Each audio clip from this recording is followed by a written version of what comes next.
অর্ধেক দাম কমেছে হামজা চৌধুরীর।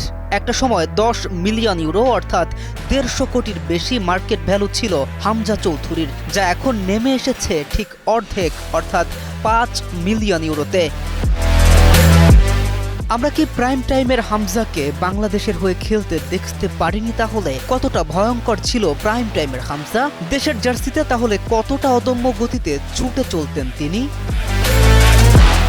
চাকরিতে বয়স বাড়লে বাড়ে বেতন, অভিজ্ঞতার মূল্য পায় অর্থকড়িতে, বাড়তে থাকে কদর। কিন্তু ক্রীড়াঙ্গনের নিষ্ঠুর নিয়ম, বয়স বাড়লে ক্রমে ক্রমে কমতে থাকে কদর। নিজের শরীরও একটা নির্দিষ্ট সময় পরে আটকা পড়ে একটা নির্দিষ্ট জায়গায়।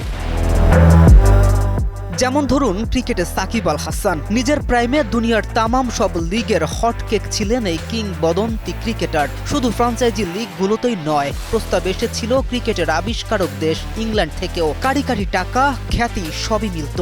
কিন্তু এখন রাজনৈতিক কারণে আছেন দেশের বাহিরে, আর বিদেশি লিগগুলোতেও কমেছে কদর।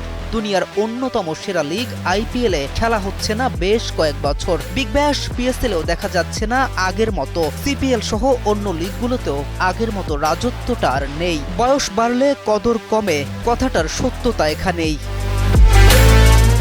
এবার একটু ফেরা যাক হামজা চৌধুরীর দিকে। যদিও সাকিবের মতো বয়স হয়ে যায়নি হামজার। আগামী অক্টোবরে 29-এ পা দেবেন এই লেস্টার সিটি তারকা। তবুও বাজার মূল্য অর্ধেকে নেমে এসেছে তার। 2019 সালে প্রিমিয়ার লিগে দুর্দান্ত পারফরমেন্স করেছিল হামজা চৌধুরী। তখন তার বাজার মূল্য উঠে গিয়েছিল 10 মিলিয়ন ইউরোতে। 2023 সালে যা নেমে যায় 5.10 মিলিয়ন ইউরোতে। পতনের শেষ নয় এখানেই। 2024 সালে বাজার মূল্য আরও পতন হয়ে গিয়ে দাঁড়ায় 4.5 মিলিয়ন ইউরোতে, যা বর্তমানে কিছুটা উন্নতি হয়ে 5 মিলিয়ন ইউরোতে এসে ঠেকেছে। হাতে সময় আছে। নিজেকে প্রমাণ করতে পারলে তার পূর্বের বাজার মূল্যের চেয়েও বেশি হওয়ার সম্ভাবনা এখনো আছে। তবে কাজটা ততটাও সহজ নয়।